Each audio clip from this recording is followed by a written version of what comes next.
The night sky over the Pacific stretched wide like a mirror of ink, reflecting the faint light of a crescent moon.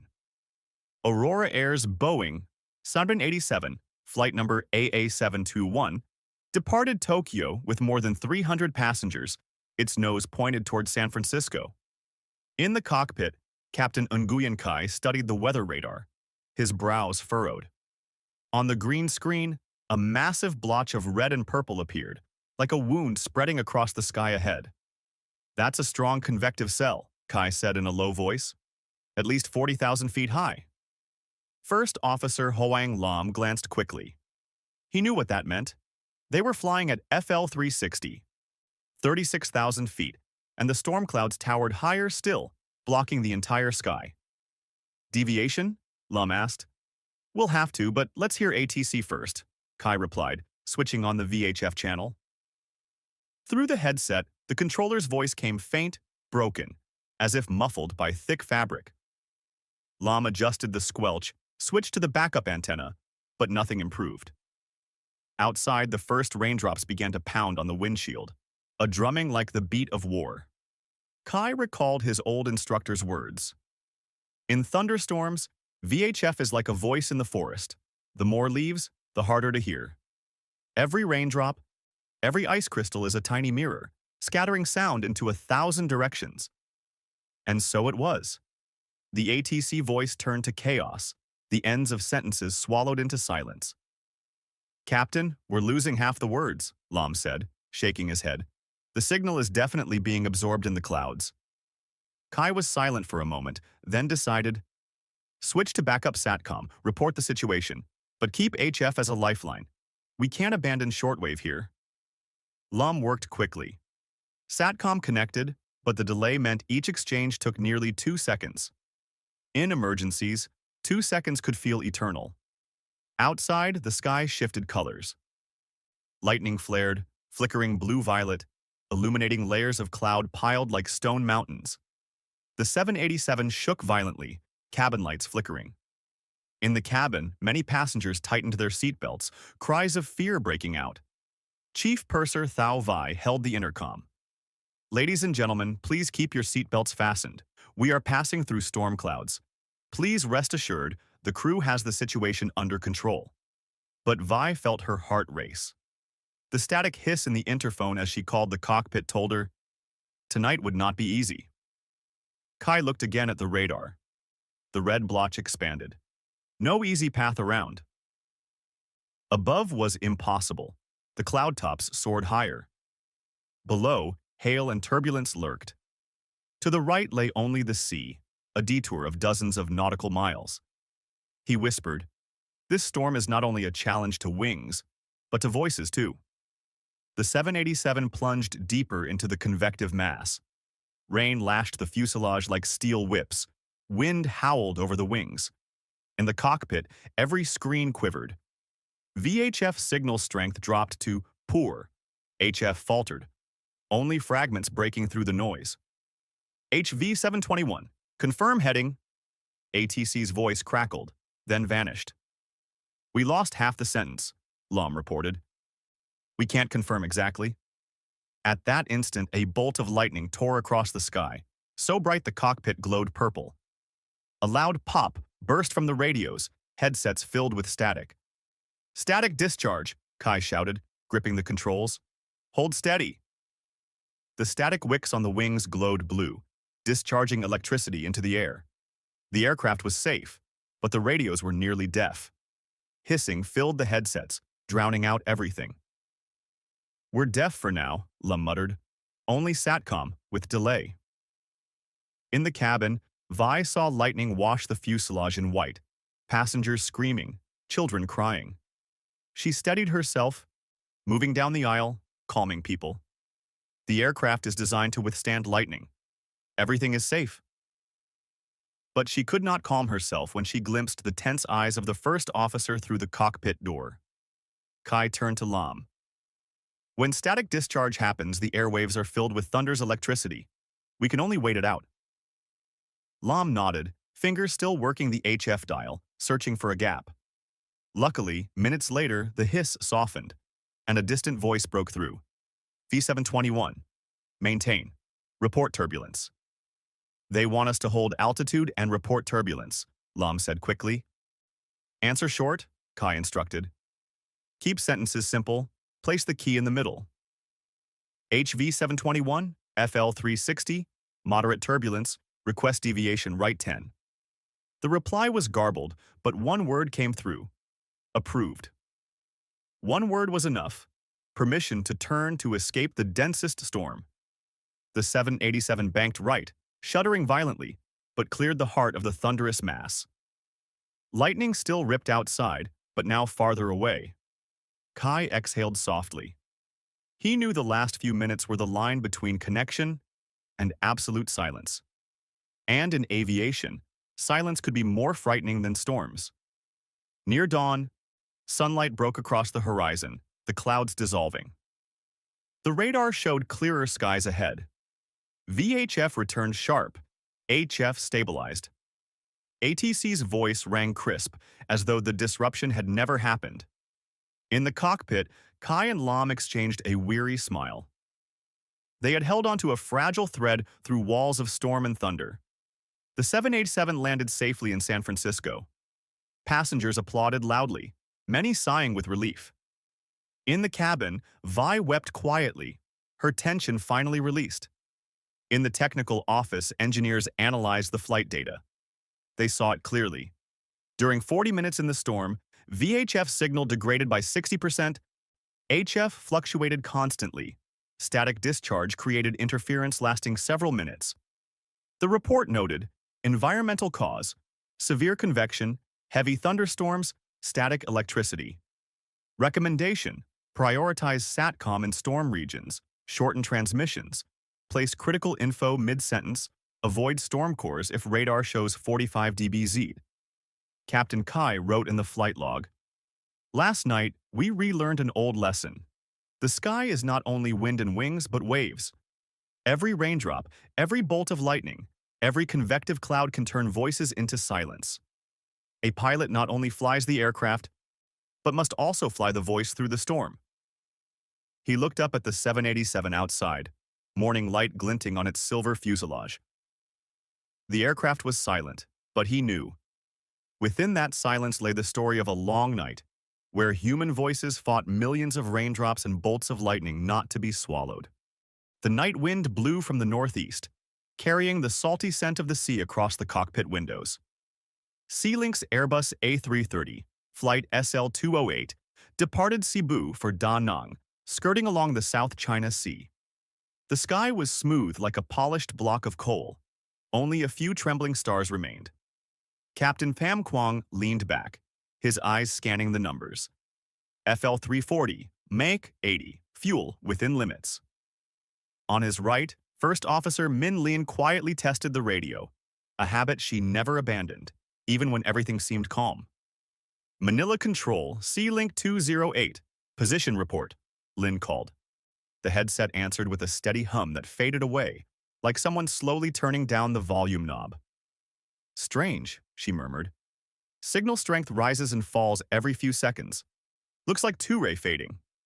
Quang glanced at her. Explain. Two rays.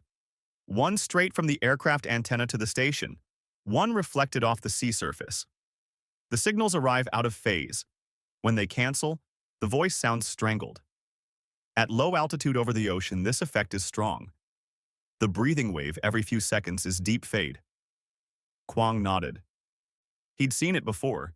Each time a low-pressure system passed and the sea lay flat like glass. VHF signals disliked perfect mirrors. He gestured to switch to VHF2 in the nose. Lin switched. The signal improved slightly, then weakened again. She opened the diagnostics page. ANT GND impedance trend.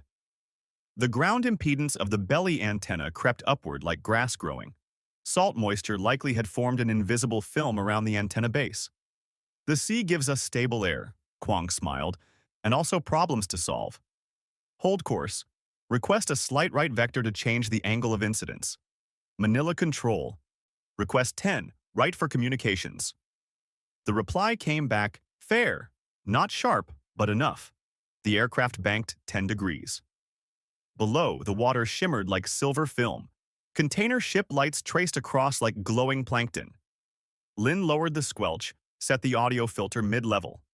Each time a fading cycle passed, she caught a clear slot to read out position, keeping the fragile thread intact. In the cabin, Purser Mai checked seatbelts. A little boy pressed his forehead to the window, fogging a circle.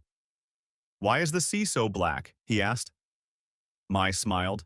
"Because the night is asleep." She did not explain that, at this height, the sea was also a giant mirror. If you spoke too loudly, your own echo could eat your words. Suddenly, ACARS pinged. OCC, Operations Control Center, sent a message. Offshore Quang Nam, high humidity layer, possible evaporation duct. Beware, multipath. Lin read it aloud. Quang frowned. The evaporation duct was like a refractive corridor hugging the sea, letting signals crawl far but also stirring phases into soup. Change altitude in small steps, Quang decided.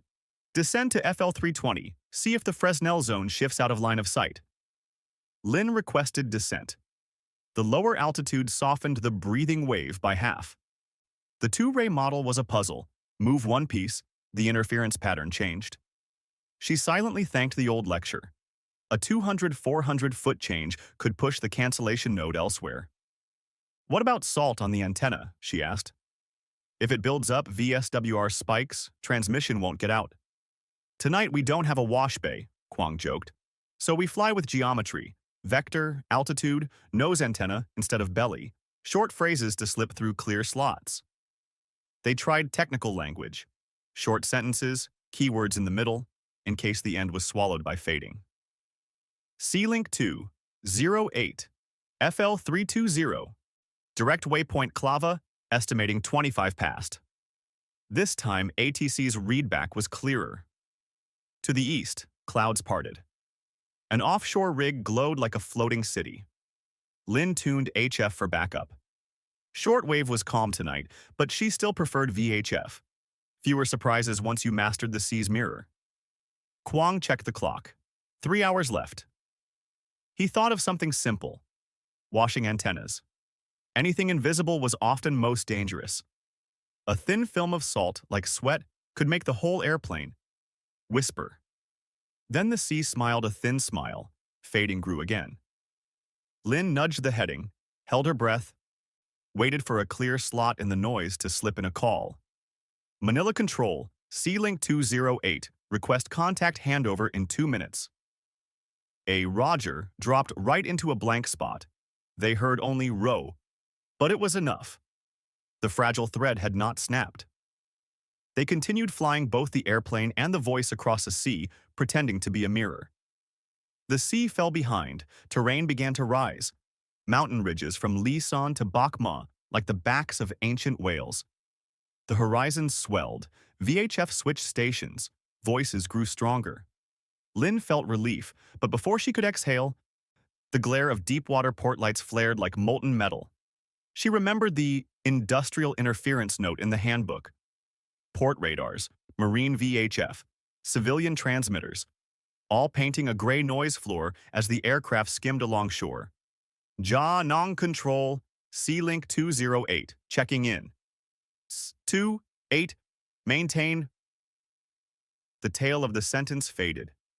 Lin said, land multipath, concrete, glass, multiple paths, and mountains block line of sight when we bank in the star. Quang decided, keep bank under 15ers when we need to listen. Use rudder trim to curve instead of rolling hard. Prioritize nose antenna, the station's ahead. He reduced Mach, smoothed the body. ATC's voice grew fuller by a notch. A ray of hope.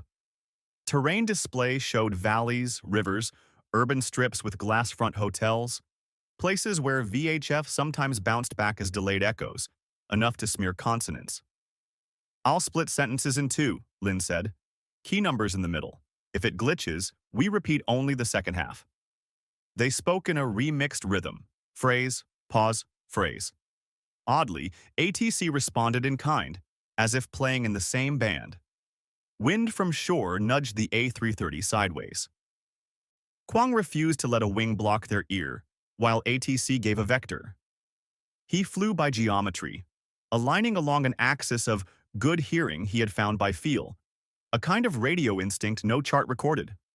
C-Link 208, descend to 7,000, expect ILS runway 17. 7,000, expect ILS 17208. Altitude dropped. Sea mirror fading eased, but terrain masking increased. Peaks loomed like black fingers pressing the line of sight. Lynn tilted her head, listening not to words but to the silences between them. She caught a gap, slipped in. Request left 5 for better copy. ATC chuckled, a professional chuckle, then approved.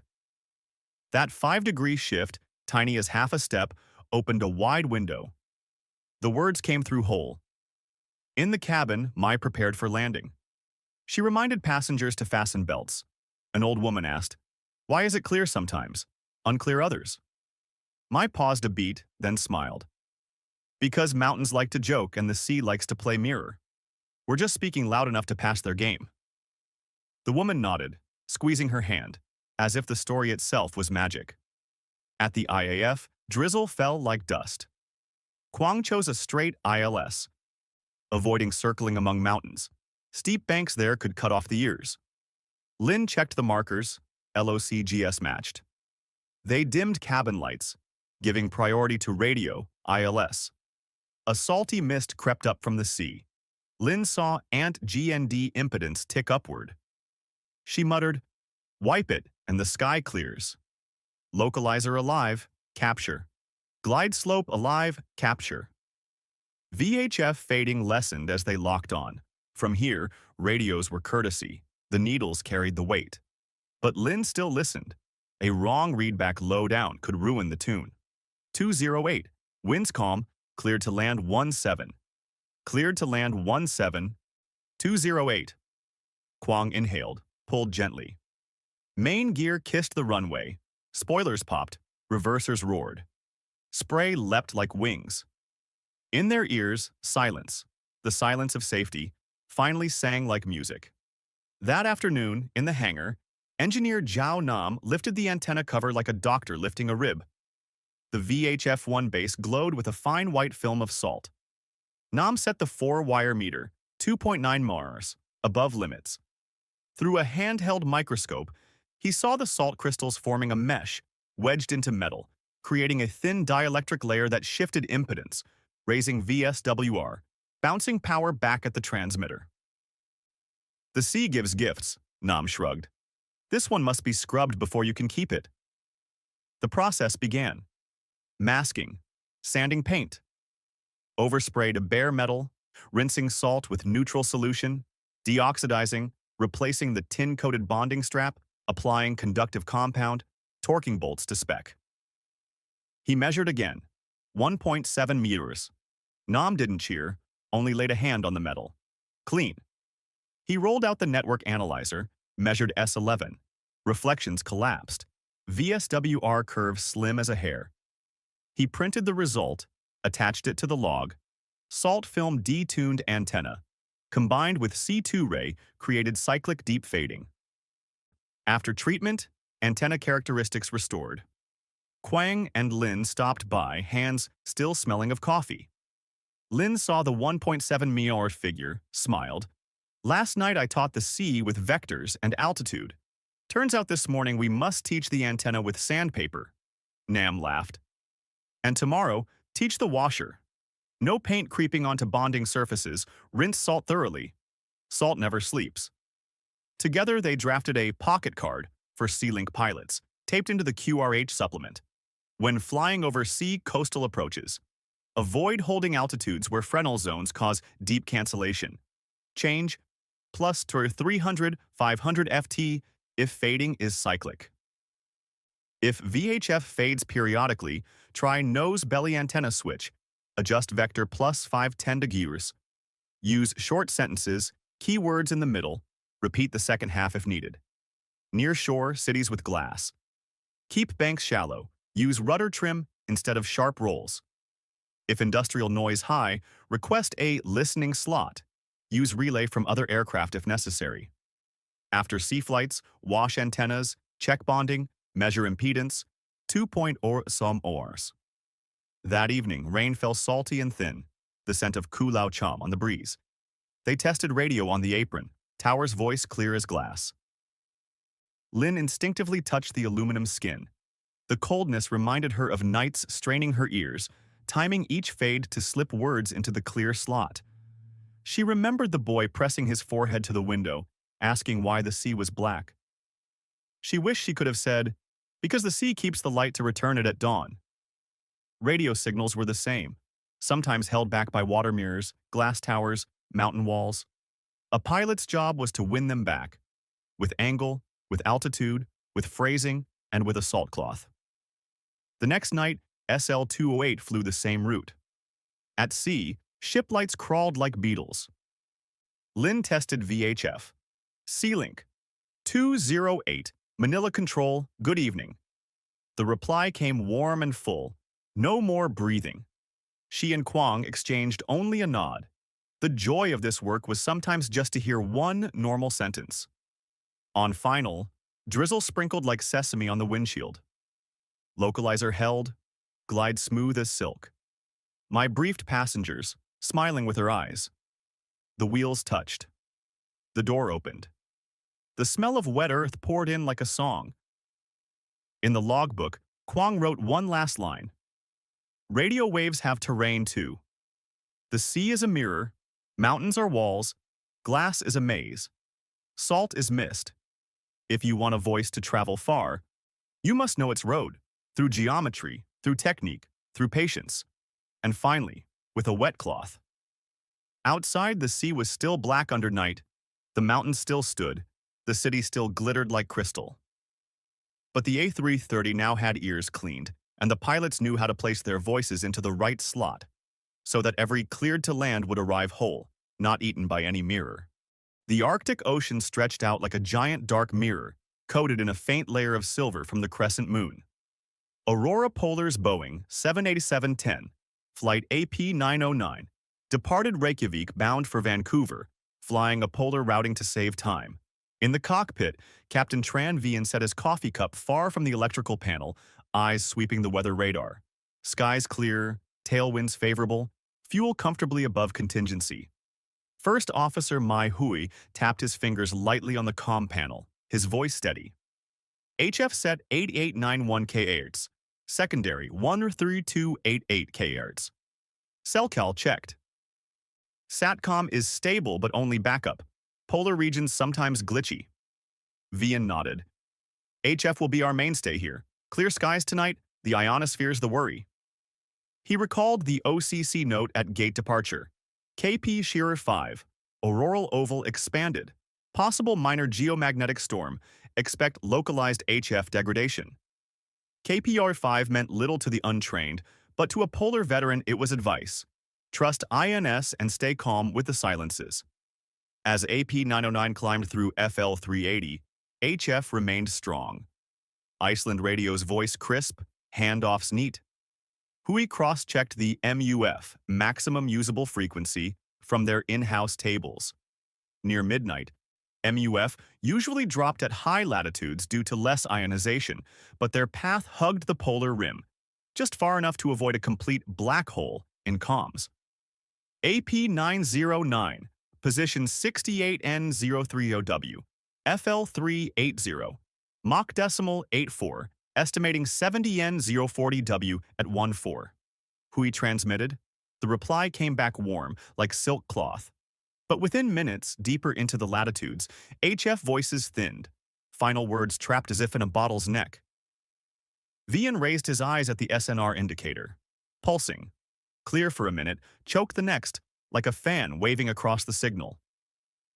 Skip zone, Vian muttered. At night the D layer vanishes. HF bounces from EF layers further out, leaving a dead ring around the transmitter. If we're sitting in that ring, the start and tail of a call, fall silent. Hui switched to 113.288 kHz. It held briefly, then faltered. He clicked his tongue.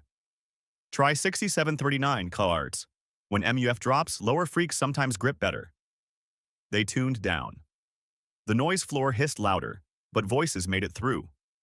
Hai instantly adapted his speech, breaking messages into short clauses, placing key information mid-sentence so that if the tail slipped into the skip, meaning survived.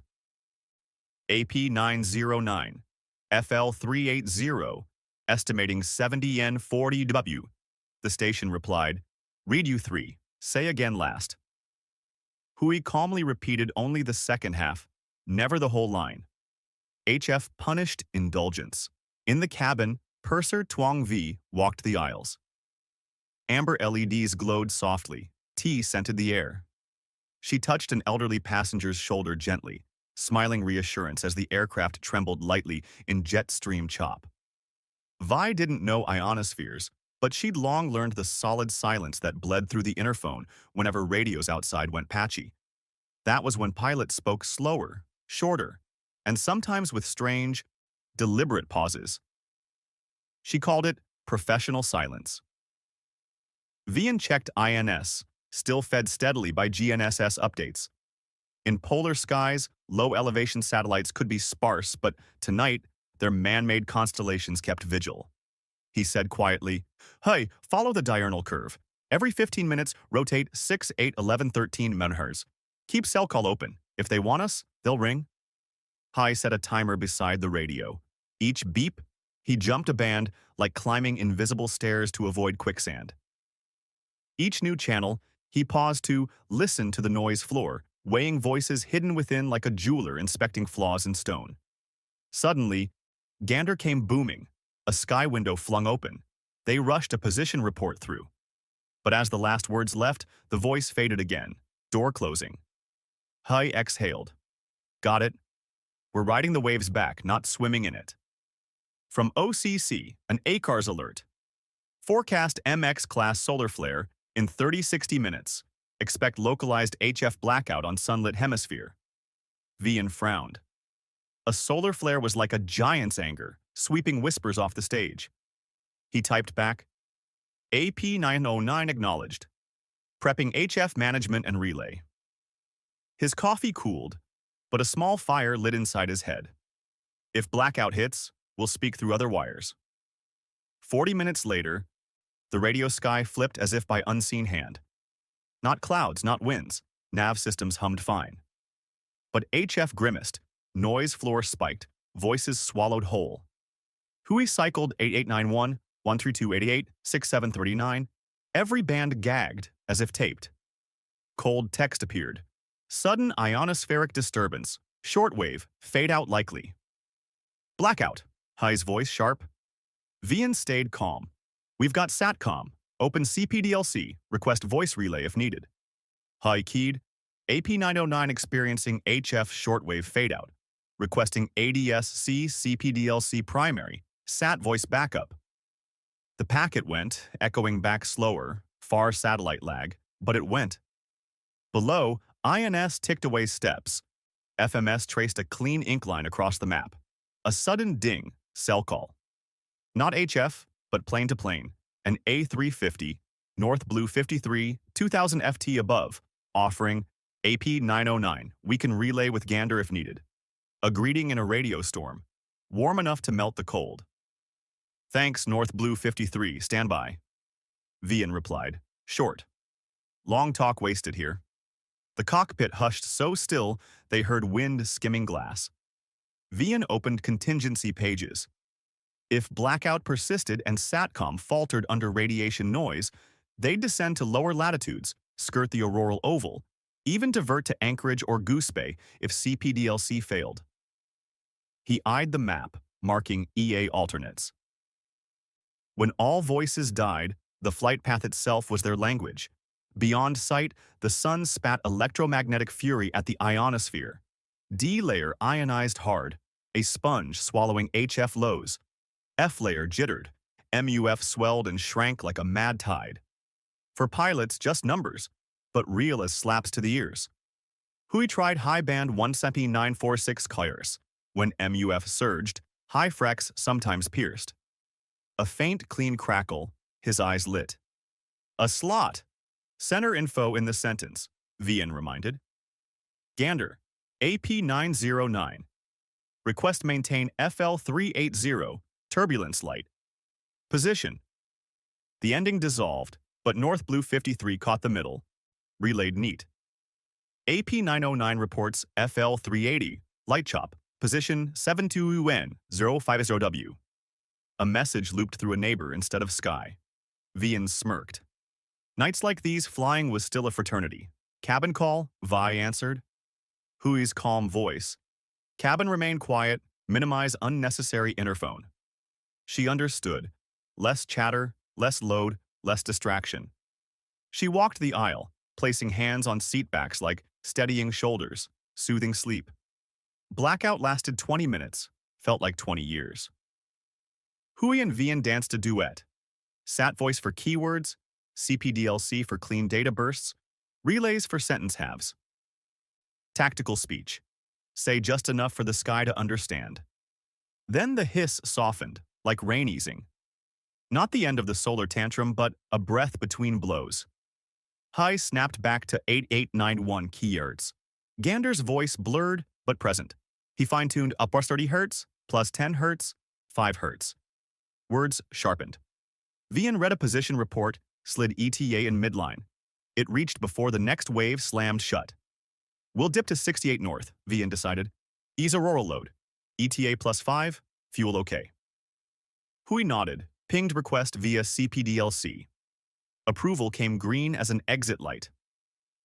AP909 banked gently south, away from Aurora's teeth. Minutes ticked. HF pulsed clear dim like hallway lamps in storm. Vian didn't mind. He knew skies had seasons, bands had tides. His task, row in rhythm. Over an hour later, the polar cap slipped behind them. Through the windows, Aurora shimmered green like silk scarves at the sky's hem. Passengers gasped, whispered prayers. Vi drew a curtain for a girl. Too long and it dazzles, sweetheart. She smiled. Aurora itself was proof the ionosphere was restless. In the cockpit, HF mellowed. Hui settled on 11279 kHz. Edmonton radio's voice rough but warm. He risked a full ICAO standard report, not tactical halves. The ending carried intact. Vian set his cup down, exhaled 4 hours of stored breath. What did we learn tonight, Hui? Vian asked. That silence is also a signal. If we know it comes from the ionosphere, we don't panic. We change frequency, altitude, latitude, phrasing, route, and lean on others. Vian smiled. And that placing info mid-sentence is an inner martial art. They descended stepwise. FL 340, FL 280. Headwinds picked up, but now VHF was king. Vancouver's voice rang clear as glass. AP 909, descend to 6,000, expect ILS EO8R. No silence, no skips, no fade-outs.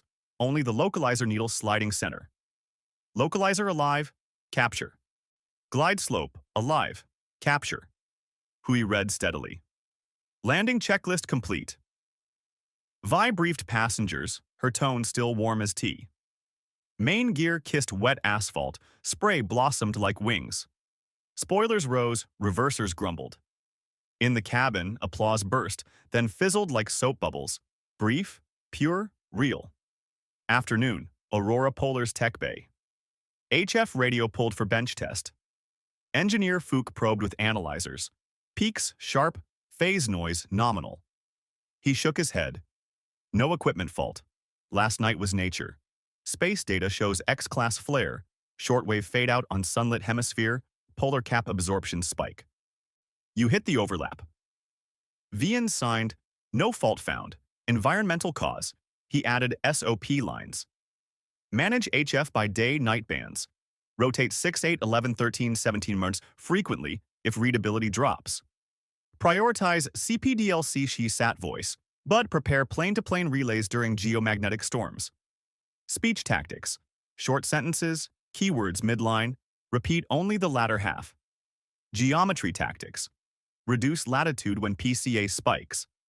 Pre-plan escape alternates with fuel margins. Hui grinned, scribbled an extra bullet.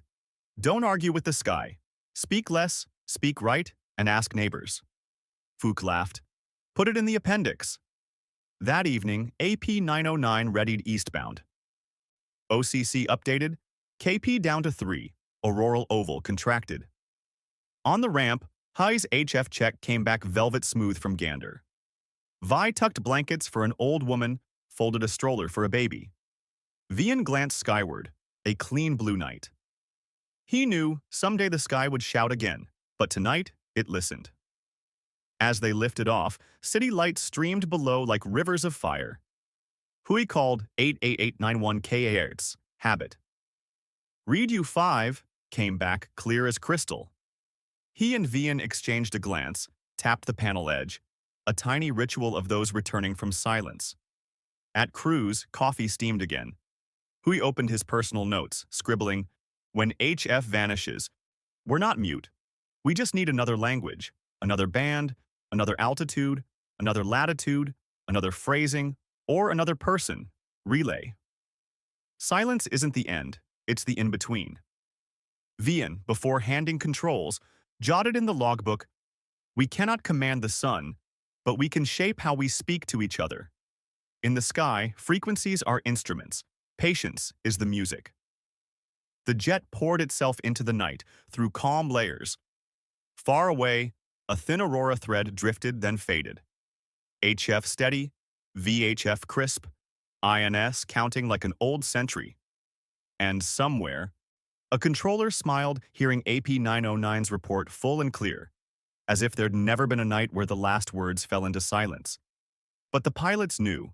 That night had taught them to place words midline, lean on neighbors, and trust the thread binding one human voice to another across a sky that sometimes shouts. And when cleared to land rang whole at journey's end, they heard not just the tower's voice, but the ionosphere's nod. Tonight, it smiled. Night draped Megapolis Delta, a coastal megacity, in a blazing orange glow like burning coal. TV antennas, FM transmitters, harbor radars, suspension bridge surveillance arrays, all stood as a glittering forest of metal. High above, Skyway's Boeing 737 MAX, flight SW-615, began its approach from the east. Captain Lei Tung looked through the windshield. Dry skies, north wind 8 kT, rain in the distance like mist. By weather alone, it was an easy night. But the COM panel told a different story. Background noise like a crowded marketplace. Delta approach, Skyways 615, checking in. First Officer Bao Nguyen called on VHF. In his headset, the reply came back thick and grainy, as if sand had been sprinkled in. Ways, 15, descend, maintain. The tail end swallowed. Nguyen frowned, nudged squelch up a notch, set a medium audio filter. The grit softened, but each time the aircraft banked into star Amber 2A, the tail of a sentence still cracked. Tung glanced at diagnostics. VHF-1 RSSI wavering, interference floor pulsing, 89, 82 dBm every few seconds. Below, the city was a colossal loudspeaker. Dozens of 50-kilo FM stations, digital TV towers, maritime AIS, weather radar, Tetra civil service radios, even container RTGs at the port with inverters spewing harmonic noise. Industrial interference, Tung said calmly. A whole forest of emissions. Try COM2 nose antenna, shift reception angle. Nguyen switched to VHF2. Approach's voice improved half a step, then thinned again. Multiple sources gorging on the band like a crowd piling onto a train. We'll talk in their rhythm, Tung continued. Short sentences, keywords in the middle, and if possible, request quiet time. Nguyen understood, keyed up. Delta approach, Skyways, 615, request short transmissions due industrial interference. A single Roger dropped clean. Lucky to fall through the noise gap. Closer in, the noise thickened. Glass towers, aluminum-skinned condos, reflective surfaces multiplied multipath, voices turning into offbeat chords in the receiver.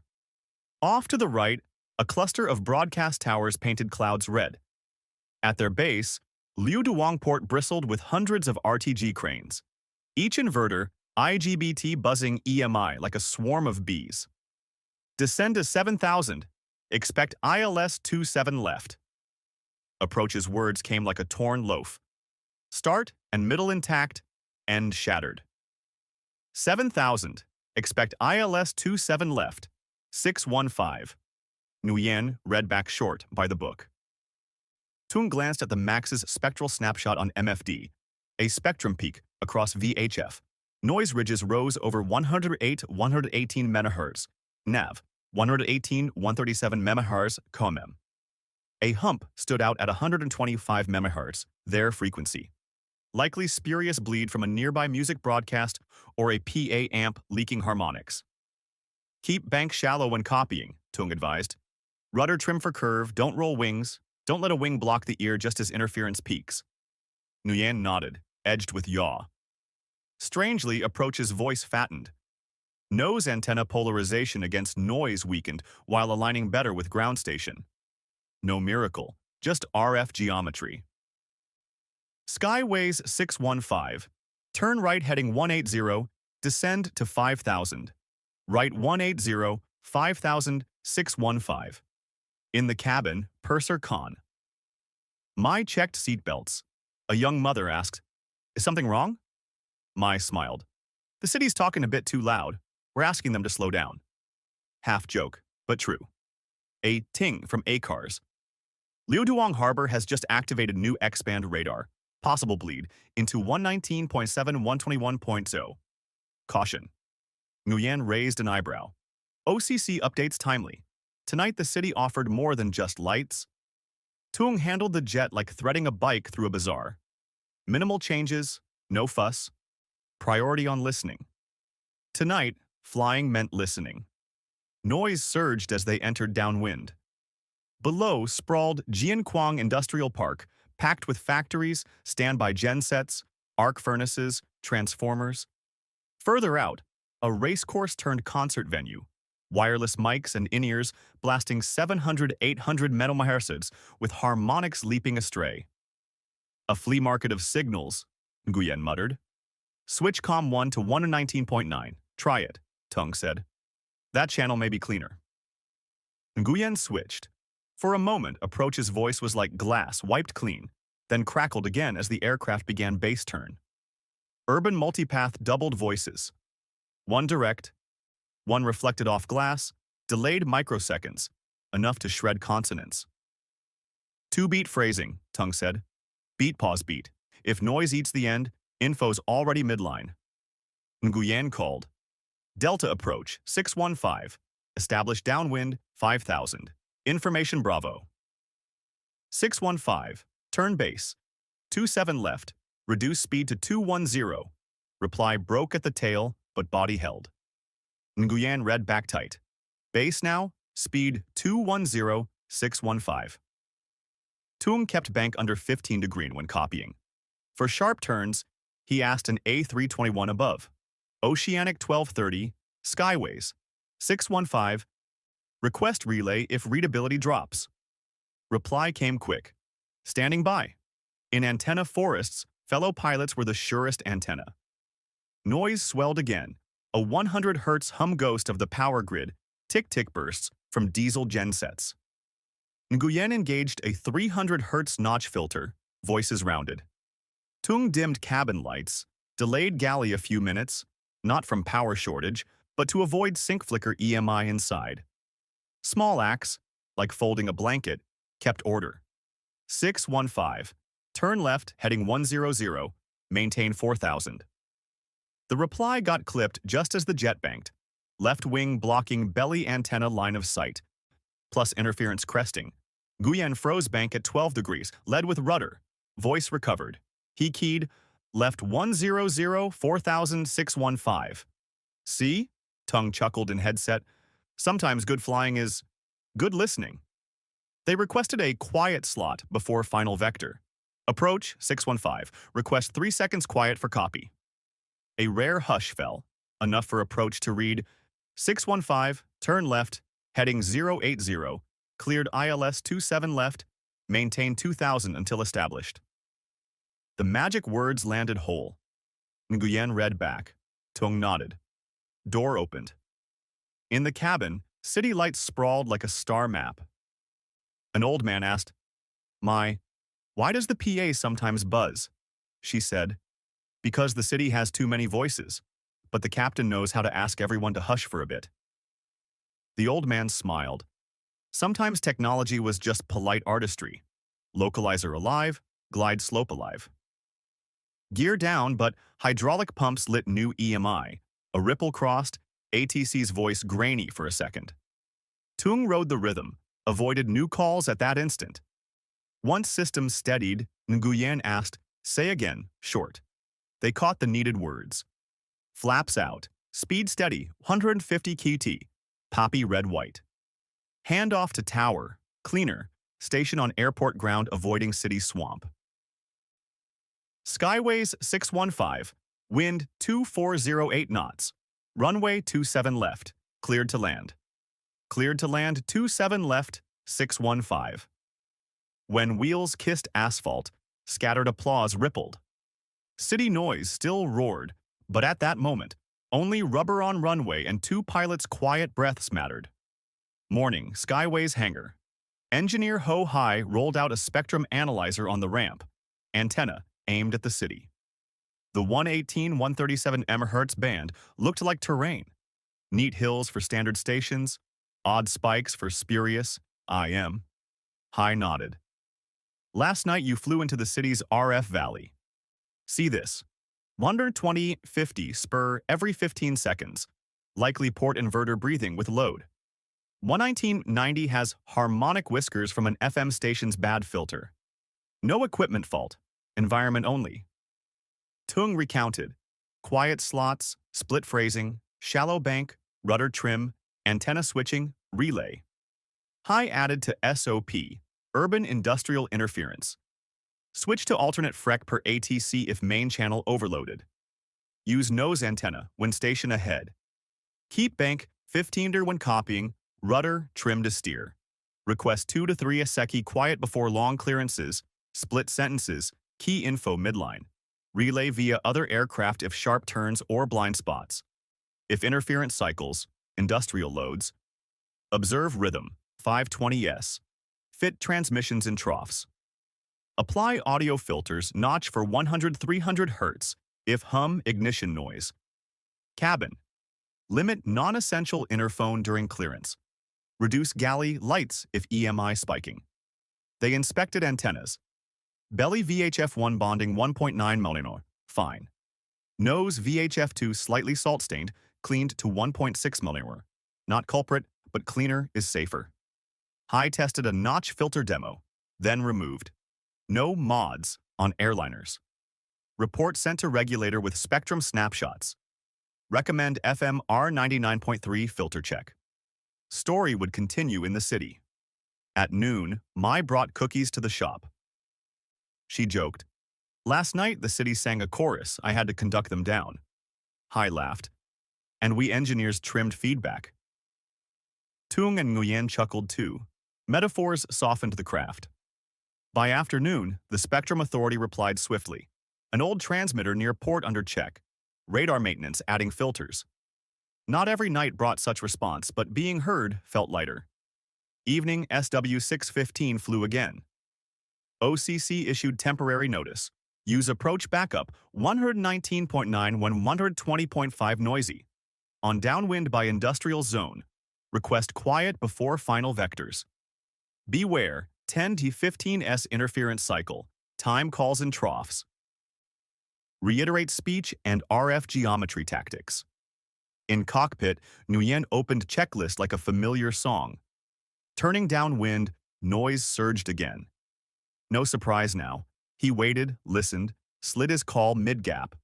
Tung held bank like balancing a tray. Approach kept transmissions short. Tower tonight was clear as a spring well. Everything played like an orchestra keeping tempo. In the cabin, a boy hugged his model plane, staring out the window. Mom, how does the plane talk to the ground? The mother hesitated, looked to Mai. She sat, whispering, with radio waves. But in noisy cities, waves sometimes get mixed. Then pilots speak short, clear, ask for quiet, and friends help relay. The boy nodded. Like I asked the class to be quiet to hear the teacher. Exactly. Mai smiled. Touchdown came smooth. Tung thought, last night he'd listened more than spoken. He recalled his teacher. In noise, the first virtue is humility. Your voice isn't the loudest. Find the gap. He opened the log, wrote, industrial noise isn't an enemy. It's the language of a living city. Our job isn't to silence it, but to pick the rhythm, with bank, antenna, words, and sometimes a precious 3 seconds of silence. Weeks later, the Spectrum Authority thanked them, reporting a faulty transmitter fixed and RTG filters replaced. Tung read the note, smiling. Even antenna forests can hush when needed. Another rainy night. Megapolis Delta still shone like stars. SW-615 approached. Approach called, voice full. Noise lingered, but less ravenous. Nguyen replied, beat pause beat, keywords centered. Tower lit the runway, ILS drew them to center line. Smooth touchdown. A passenger said aloud. This time it sounded so clear. Mai smiled. Because tonight the city sang a little softer, and we learned to sing in better rhythm. The sky closed like a book. Below, the city still lived, still spoke, still radiated. Above, the pilot still listened, found gaps, spoke just enough. And every cleared to land thus arrived whole, not swallowed by any forest of antennas.